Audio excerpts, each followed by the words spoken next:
Bem-vindos ao episódio 26 do podcast Conversa Aberta com o Urologista. E hoje a gente vai falar um pouquinho sobre o tratamento do câncer de próstata. Hoje é o terceiro episódio de uma série de 3 episódios sobre o Novembro Azul e o rastreamento, o diagnóstico e o tratamento do câncer de próstata. E ao final do episódio de hoje vocês vão ter uma boa noção de como é feito o tratamento de acordo com o diagnóstico do tumor que foi identificado e quais são os prós e os contras e os objetivos com esse tratamento. Não percam, ficam por aqui que esse episódio tem muita informação valiosa. Mais uma vez, sejam bem-vindos.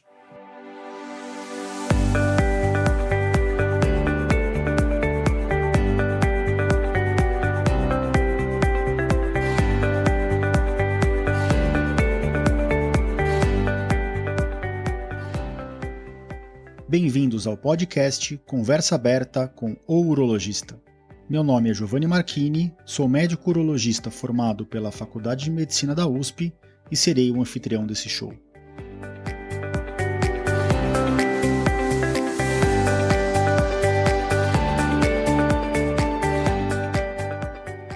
Nesse podcast, queremos compartilhar conhecimento confiável e de qualidade sobre saúde.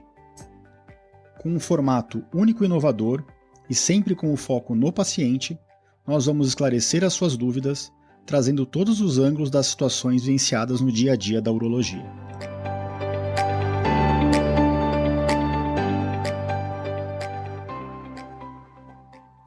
Bem-vindos de volta ao nosso podcast, hoje episódio 26, e eu altamente recomendo que, se vocês não viram os episódios 24 e 25 que tratam do câncer de próstata, que vocês voltem e gastem uns minutinhos ouvindo esses episódios. São episódios rápidos, curtos ou bem objetivos a respeito da importância do diagnóstico, do rastreamento do câncer de próstata. Esse câncer que afeta tantos homens em todo o mundo e no Brasil, sendo o mais comum no homem brasileiro e o segundo maior causador de mortalidade no Brasil.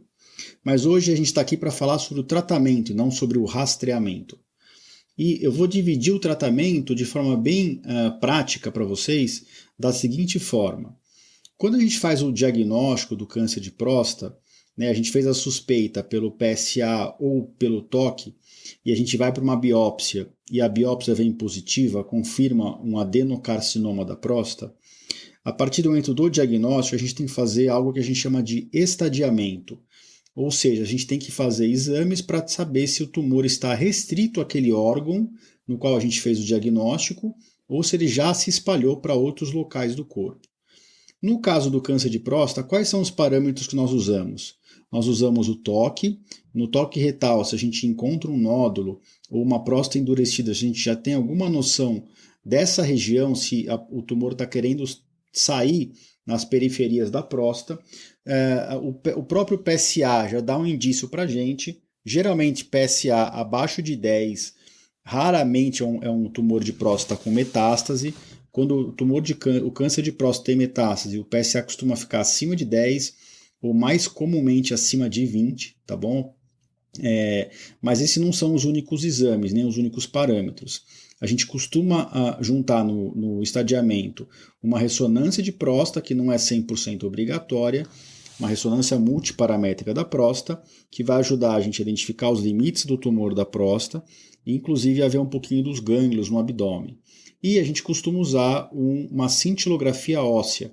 Então, quando o PSA está um pouquinho mais alto, ou quando o tumor na biópsia de próstata vem um tumor um pouquinho mais agressivo, a gente pede uma cintilografia óssea, já que os ossos são os principais sítios de metástase do tumor de próstata. Hoje nós temos mais um exame disponível no mercado, não é em qualquer lugar que faz, mas chama PET de PSMA. É uma substância que capta no PSA e isso consegue identificar metástases. Não é algo que a gente faz de rotina, a gente faz mais em situações específicas após cirurgia de próstata, em que um dia o tumor pode voltar a se apresentar com elevação do PSA. Então, o que a gente usa para o diagnóstico e para o estadiamento? O PSA, o toque, o próprio grau do tumor na biópsia, a cintilografia óssea e, às vezes, a ressonância multiparamétrica. O câncer de próstata hoje, existe uma classificação que chama Gleason. tá? Essa classificação vai basicamente de 6 a 10. E eu deixo isso bem claro, porque quando o paciente vem com Gleason 6 na biópsia de próstata, ele fica muito assustado, né? Porque 6 parece um número alto. Na verdade, o patologista dá uma nota para essa biópsia da próstata, quando ele identifica as células de tumor, ele dá uma nota para quais são os dois tipos de célula tumoral mais frequentes naquela lâmina. E essa classificação vai de 1 a 5. E na hora que eu junto essas duas notas, eu tenho a nota final, que é o score de Gleason. Então hoje a gente classifica o score de Gleason em 6 a 10. E por que eu estou falando isso? Porque isso vai influenciar na nossa decisão.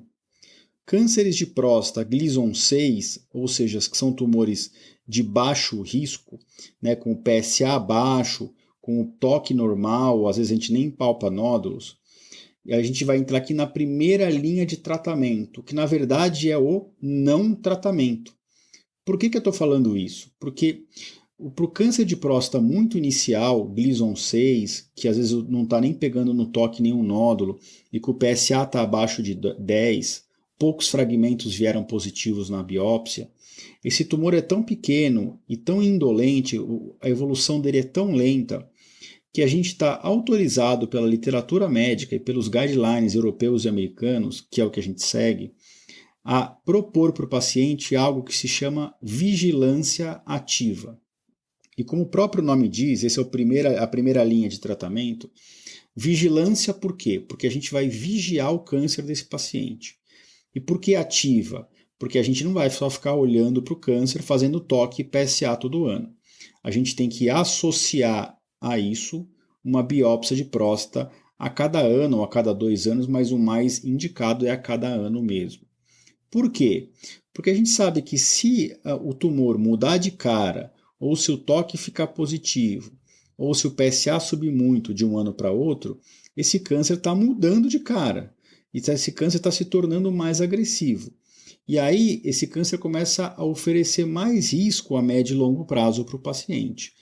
Então, a partir do momento que a gente não tem mais um Gleason 6, que o Gleason passa para 7 ou 8, que o toque fica positivo e que o PSA passa acima de 10, ou que o número de fragmentos na biópsia cresce muito, então de 12 fragmentos vem 6 positivos, aí a gente já não pode mais oferecer para o paciente a vigilância ativa, porque a gente pode estar colocando essa pessoa em risco.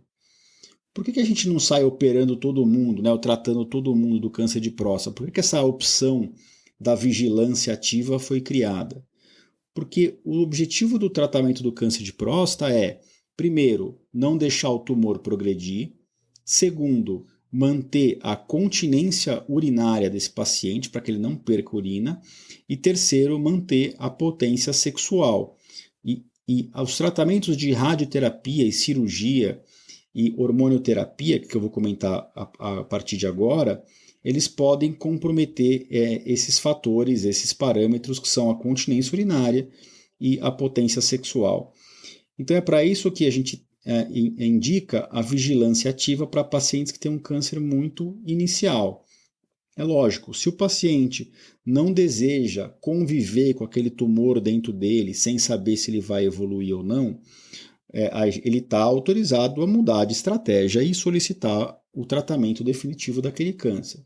Se o paciente tem um perfil mais tranquilo, confia na gente e está disposto a anualmente repetir a biópsia, que é um exame um pouco chato, aí a gente está autorizado nesses critérios a fazer a vigilância ativa para que a gente impeça de deixar de identificar se o tumor mudar de gravidade. Tá certo? Então, a primeira linha de tratamento, que na verdade é o não tratamento do câncer de próstata, é a vigilância ativa, que a gente faz para tumores muito iniciais, quando o tumor é de baixo risco e o paciente quer não correr o risco de ficar com um grau de impotência ou de incontinência urinária, principalmente até se ele já tem um grau de impotência ou de incontinência. Agora, vamos passar para o segundo e terceiro tipo de tratamento. E por que eu vou agrupar esses dois? Porque se a gente fez o diagnóstico do câncer de próstata, se o câncer de próstata se encontra restrito àquela glândula, um câncer de próstata localizado, que a gente chama, ou no máximo 1, 2 gânglios acometidos, mas com Gleason de 7 para cima, ou se o paciente não está disposto a fazer a vigilância ativa que acabou de ser comentado. Então, quando um câncer está restrito àquele local, a gente pode propor 2 tipos de tratamento que a gente chama de curativos. Por que curativos? Porque são tratamentos que têm a intenção de curar o paciente, para que aquele paciente não volte a desenvolver o câncer de próstata. Isso só pode ser feito quando o volume de doença tumoral na próstata, dentro dela ou ao redor dela, for muito pequeno. Quando uma célula da próstata já saiu da glândula, já acometeu muitos gânglios, muitos ossos, a gente perdeu a chance de oferecer um tratamento curativo para esse paciente. E é por isso que o rastreamento é tão importante, porque a gente identifica a imensa maioria dos pacientes nessa fase pré-sintomas, que é a fase potencialmente curável da doença. Aí a gente não vai ter que só ficar controlando a doença, a gente pode tentar curar. E quais são as 2 opções de tratamento curativo hoje? As 2 opções são a radioterapia e a cirurgia de retirada da próstata. Então vou falar um pouquinho dos prós e dos contras de cada uma dessas opções, tá? O que é a radioterapia? A radioterapia é uma série de radiação que vai ser feita localmente na próstata. Então o paciente passa com o radioterapeuta que a gente indicou, o radioterapeuta faz um estudo da anatomia daquele paciente, da próstata daquele paciente, e ele calcula usando computação gráfica aonde que vai ser definida a dose de radiação que aquele paciente vai receber. E essa dose de radiação ela é feita sequencialmente, dia após dia. Geralmente se faz de 34 a 36 sessões de radioterapia. O paciente vai praticamente todos os dias nessa clínica de radioterapia e a radiação vai queimando literalmente a próstata. Pode afetar um pouquinho os órgãos vizinhos, que são a bexiga e a vesícula seminal e o intestino. Então, quais são os riscos da radioterapia? Piora do padrão da urina, ardência para urinar, sangue na urina, sangue no esperma, sangue no intestino, na evacuação. Esses são os riscos imediatos.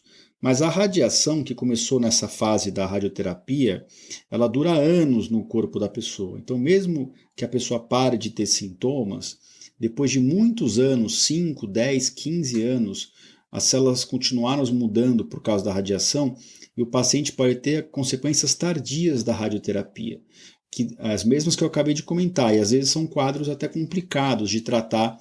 Às vezes a gente tem que operar um paciente de tanto que está sangrando na bexiga ou fazer algum procedimento no intestino com um colonoscópio de tanto que ele está sangrando. A incidência dessas complicações é baixa, tá? É menos de 5, 10% em 10, 15 anos. Mas elas existem e a gente tem que expor isso para o paciente. E a chance de cura, lógico que vai depender de vários critérios, né? Mas é em torno de 75% a 85% com a radioterapia. Tá? E quem que escolhe esse caminho? Quem não está disposto a fazer a vigilância ativa, que eu expus anteriormente. Tá? Só um dado interessante para vocês, de cada 10 homens que estão em vigilância ativa, 5 desistem ou mudam de estratégia depois de 5 anos. 7, ou seja, 70%, vão para algum tipo de tratamento depois de 7 anos. Então a vigilância ativa, apesar de ser bonito na teoria, na prática nem todo mundo consegue conviver com a impressão que tem um tumor dentro dele. Qualquer coisinha que acontece no nosso corpo a gente fica preocupado e acaba ficando mais tendencioso a fazer um tratamento. Mas tem homem que vai bem e que a gente acompanha por anos no consultório sem nenhum problema. Então a radioterapia ela é muito escolhida por aqueles homens que não querem correr risco imediato de perda da urina ou de perda da vida sexual. Tá? A radioterapia ela não tem esses riscos? Não, ela tem esses riscos sim. Tá? Inclusive alguns estudos mostram que depois de 10, 15 anos da cirurgia, os índices de incontinência urinária e de impotência são muito parecidos com os que os pacientes que operaram a cirurgia de próstata radical. E um outro fator negativo que a gente tem que explicar para o paciente, né, eu gosto de explicar tudo que pode acontecer para o paciente, para ele não ter nenhuma surpresa lá na frente.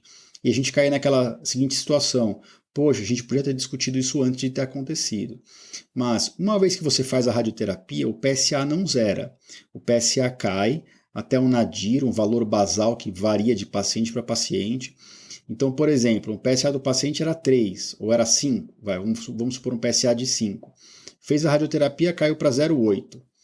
O PSA desse paciente não está zerado, então até dificulta um pouquinho o acompanhamento. O 0,8, se a gente tiver 2 elevações seguidas desse 0,8, a gente já tem que considerar uma suspeita altíssima de recidiva da doença.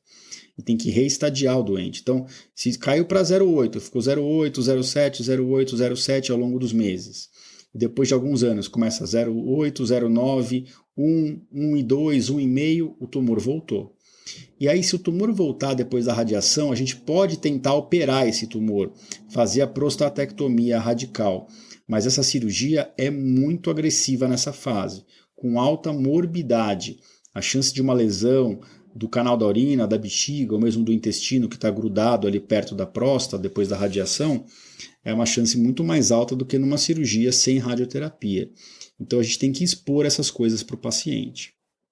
Se o paciente quiser a maior chance possível de cura, ele vai para a cirurgia. E a cirurgia que a gente agrupa tudo num balaio só, mas na verdade são muito diferentes as cirurgias.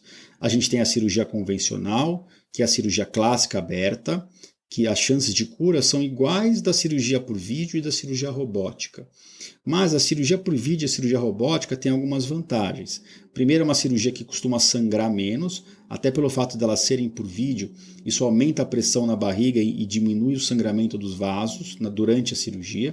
Então a chance de precisar de uma bolsa de sangue é menor do que numa cirurgia aberta. E a cirurgia, principalmente a robótica, ela oferece uma chance de incontinência de urina e de impotência menor do que na cirurgia aberta. Essa chance nunca é zero, tá, gente? Se um paciente vai para uma cirurgia de próstata com uma impotência já estabelecida, com uma ereção que ele já dá nota 4, 5, ainda mais se ele tem acima de 60, 65 anos, mesmo assim, a melhor chance que ele tem de continuar potente é com a cirurgia robótica. Mas essas chances são menores do que num paciente que tem 55 anos e que tem uma ereção nota 9 antes da cirurgia. Tá? Então, a prostatectomia radical com robô, que é o mais feito no mundo hoje, que é o que a gente mais faz no consultório, tem que ser feito em hospitais que têm a cirurgia robótica, e o paciente opera, fica de 7 a 14 dias com uma sonda, hoje mais para 7 a 10 dias.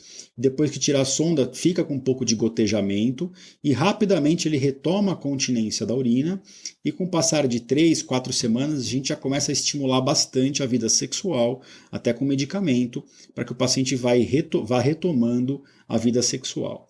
Mesmo assim, nas séries mais atuais, o índice de incontinência de urina, de perda definitiva de urina, que não parou de vazar, é menos de 5% com a cirurgia, e os índices de impotência em pacientes previamente potentes pode chegar a 30% a 40%.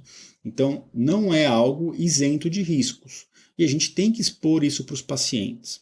Em relação à chance de cura, a cirurgia robótica, a por vídeo e a aberta, nas últimas séries, tem a mesma chance de cura. E essa chance de cura é um pouco maior do que com a radioterapia. Uma outra potencial vantagem da cirurgia, que a gente tem que explicar para o paciente é: operou, o PSA tem que zerar, tem que ficar menor do que 0,04. Tá? Esse é o zero da maior parte dos laboratórios. Se o PSA, em algum momento do pós-operatório, no segmento, depois de 1, 2, 5, 10 anos, voltar a subir, nós fazemos o reestadiamento para saber aonde que a lesão está voltando, mas uma opção boa para esses pacientes é fazer radioterapia na área operada e na pelve próximo dos gânglios onde foram operados. Na cirurgia a gente também retira os gânglios para ter uma ideia melhor até do estadiamento, algo que a gente não consegue com a radioterapia. Então, depois da cirurgia, se o tumor voltar, a gente tem essa opção da radioterapia, sem oferecer grandes problemas para o paciente. Quando faz a radioterapia e depois precisa de uma cirurgia, esse caminho não é tão fácil de ser seguido, é um caminho um pouquinho mais longo e mais complexo. Tá? Então, vamos recapitular. Vigilância ativa para tumores muito iniciais. Se o paciente não estiver disposto a fazer a vigilância ativa, ou se ele não tiver critérios para isso, se for um tumor um pouquinho mais agressivo, desde que o tumor esteja restrito à próstata ou aos gânglios em volta da próstata, ou seja, um tumor mais localizado, as principais opções de tratamento são radioterapia ou cirurgia, e a cirurgia nós temos essas 3 opções: a convencional, a por vídeo, pura, né, por vídeo, e a robótica, que é a mais feita no mundo hoje em dia. Agora, quando o tumor já saiu da próstata, já acometeu gânglios, ossos, a gente faz o toque, vê que a próstata está muito endurecida, sem limites definidos, a gente faz o PSA está 15, 20, a gente faz uma cintilografia óssea e vem sinais de suspeita de acometimento ósseo secundário, a gente faz tomografia ou ressonância e confirma isso. Aí a gente está fazendo o diagnóstico de uma doença mais avançada, metastática. E nesse paciente a gente ainda consegue oferecer altíssima chance dele viver muito tempo, mas a gente não pode mais prometer a cura. E é nessa fase que a doença fica sintomática, começa a dar dor para urinar, sangramento na urina, que é hematura, dificuldade para esvaziar a bexiga, sangramento no esperma, urinar toda hora, às vezes dor no pé da barriga, dor óssea, dor no dorso, nas costas. Então, é por isso que eu já comentei no outro episódio que a gente não pode ficar esperando o sintoma. Se a gente ficar esperando o sintoma, a gente vai fazer o diagnóstico da doença numa fase avançada. E aí a gente perdeu aqueles 95% de chance de cura que a gente tem com uma doença localizada. Então, quando a gente tem um tumor avançado, metastático, não adianta a gente ir lá e tirar a próstata ou irradiar a próstata e fazer só isso, porque a gente não vai estar atacando as células que já saíram daquele local. A gente ainda pode fazer a cirurgia de próstata, ou então a gente pode fazer uma estratégia diferente, que é ir pelo canal da urina mesmo e tunelizar, fazer uma abertura no canal da próstata para melhorar o padrão da urina se o paciente está com muita dificuldade para urinar. Mas o tratamento aqui ele tem que ser, além disso, sistêmico. A gente tem que, de alguma forma, controlar no corpo inteiro o crescimento do câncer de próstata. A gente tem que se lembrar que o câncer de próstata é um câncer que ele responde à testosterona, que é o hormônio masculino, sexual masculino. Mulher também tem testosterona, mas a testosterona é conhecido como hormônio masculino. Sem esse hormônio, a gente tem algumas consequências que eu vou comentar para vocês. Então, já que o câncer de próstata, ele basicamente cresce às custas da testosterona, como que é o tratamento principal do tumor metastático?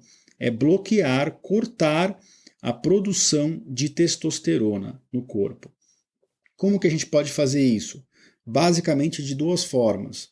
Ou a gente usa uma medicação que vai bloquear a produção desse hormônio, como por exemplo o Zoladex, que é a gozerelina, ou a gente pode simplesmente ir lá e tirar do corpo o principal órgão produtor do hormônio, que são os testículos. 95 a 97% da testosterona do corpo é produzida nos testículos. Um pouquinho é produzida nas glândulas suprarrenais. Então, em locais públicos ou pacientes que não querem ficar tomando medicação periodicamente, alguns optam por fazer a retirada dos testículos. Em pacientes que não querem mexer nisso, porque eles acham que afeta a masculinidade do ponto de vista estético, ou pacientes que têm condição financeira de comprar o remédio, ou mesmo que têm disponibilidade para conseguir esse remédio no SUS, porque ele é disponível no SUS, e preferem tomar uma injeção a cada 3 meses, a gente vai para o caminho do medicamento. Então, basicamente, é uma injeção trimestral. A cada 3 meses, o paciente toma uma injeção, e essa injeção bloqueia a testosterona, e o que a gente espera é que o tumor pare de progredir. A gente controla isso com o PSA e com a testosterona no sangue. A testosterona no sangue tem que cair para abaixo de 30 e o PSA fica zerado, menor que 0,04. E, claro, se os sintomas urinários persistirem, a gente tem que fazer algum tratamento para isso também, com medicamento para remédio para relaxar a próstata, ou o mais comum realmente é operar, fazer a raspagem da próstata, aquela mesma cirurgia que a gente faz para a doença benigna, mas aqui a gente estaria raspando a próstata para abrir bem o canal, para facilitar a urina do paciente que está com câncer. Então, esse é o tratamento hormonal, né? O bloqueio hormonal. Qual que é o grande problema desse tratamento? Apesar de ele ter um bom controle da doença, ele não dura para sempre. Em algum momento, o câncer de próstata pode ficar o que a gente chama de hormônio refratário. Então, mesmo usando esse bloqueio hormonal, o câncer pode voltar a crescer sem resposta à testosterona, fica independente da testosterona. Isso pode demorar 5, 10, 15 anos, mas em geral, em algum momento acontece. E aí a gente entra com outras medicações que eu não vou ficar batendo no martelo aqui no podcast, mas existem outras medicações quimioterápicas e alguns imunoterápicos para tratar esse tipo de paciente. Qual que é o grande problema, né, do tratamento hormonal, do bloqueio hormonal? Por que mas então se a cirurgia tem riscos, a radioterapia tem riscos, e a vigilância ativa tem que ficar fazendo biópsia todo ano, então por que eu não tomo um hormônio e resolvo minha vida, né? Primeiro que eu já falei, não dura para sempre. E segundo que bloquear a testosterona é igual a cortar a libido. Não só isso, a gente sabe que o bloqueio de testosterona, eu já discuti aqui em outro episódio, que eu até conversei com um colega meu sobre andropausa, o Eduardo Miranda, bloquear a testosterona baixa implica em perda de massa óssea, perda de massa muscular, adinamia, né? A pessoa está sempre cansada, pode mudar a alimentação, pode engordar, e junto a libido acaba também diminuindo muito e, consequentemente, a vida sexual da pessoa cai muito. Além disso, como eu falei, nem sempre iniciar o hormônio vai diminuir o sintoma urinário. Às vezes, mesmo tomando o bloqueio hormonal, recebendo trimestralmente esse bloqueio, a pessoa precisa de alguma forma abrir o canal da urina. Tá certo? Então, esses eram as quatro principais modalidades de tratamento que eu queria trazer para vocês. A vigilância ativa para tumores muito iniciais, a radioterapia ou a prostatectomia radical, a cirurgia de retirada da próstata, para tumores um pouquinho mais graves, mas ainda localizados, que não tem muita metástase, e para tumores metastáticos, o bloqueio hormonal. Bom, com isso a gente encerra essa série de 3 episódios. Foi bem compreensivo sobre o câncer de próstata. Acho que a gente cobriu praticamente todos os tópicos, desde do surgimento do tumor até o rastreamento, o diagnóstico, a importância da campanha do Novembro Azul, a incidência e prevalência do tumor, mortalidade, como que é feito o rastreamento, quais idades, o diagnóstico, os exames, e agora finalizando hoje com o tratamento. Mais uma vez, se você não ouviu os episódios 24 e 25, que são a parte 1 e 2 sobre o Novembro Azul, eu recomendo que vocês ouçam.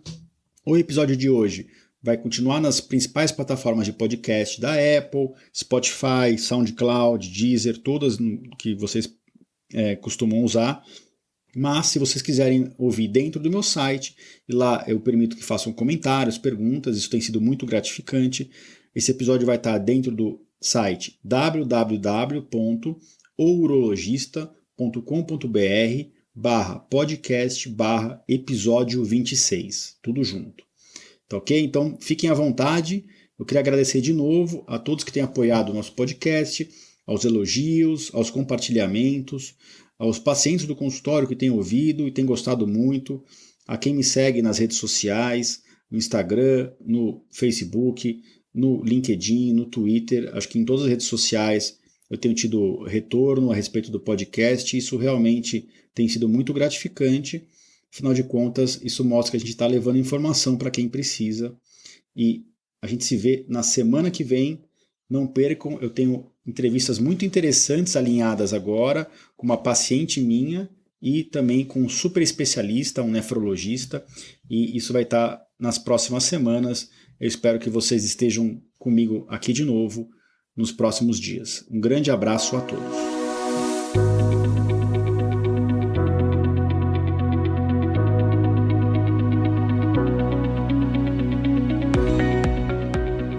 Você ouviu a mais um episódio do podcast Conversa Aberta com o Urologista.